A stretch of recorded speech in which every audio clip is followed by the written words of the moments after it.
চালনা পৌর বিএনপির ৯টি ওয়ার্ডের নবগঠিত সার্চ কমিউনিটি সভা অনুষ্ঠিত হয়েছে।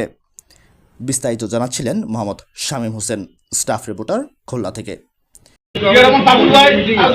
সৎ মানুষ, ভালো মানুষ, তাই আজকে আমরা তার পক্ষে থাকবো, তার পক্ষে স্লোগান দেবো, জিয়া ভাই ভয় নাই, জিয়া ভাই ভয় নাই।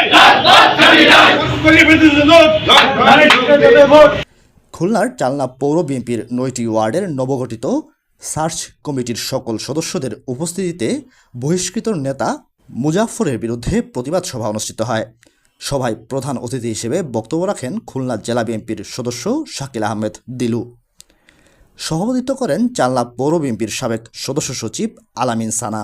বিশেষ অতিথি হিসেবে বক্তব্য রাখেন আয়ুব আলী কাজী, ইমরান হোসেন পলাশ, SM ফয়সাল, আব্দুল বারিক শেখ, সুব্রত রায় এবং সাইদ শেখ, এবং আরও বক্তব্য প্রদান করেন আরিফ বিশ্বাস, জাকির হোসেন, সঞ্জয় সাহা প্রমুখ।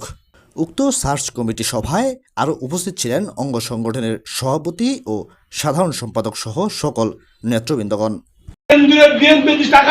বলবো, আমার বক্তব্য আপনাদের কাছে যেয়ে থাকে, আপনার তদন্ত করে দেখুন কারা আওয়ামী লীগ করেছে, কারা আওয়ামী লীগের লোক না করে ঘুরছে, কারা আওয়ামী লীগের ব্যাজ দিয়ে ধারণ করে মানুষের কাছে ভোট চেয়েছে।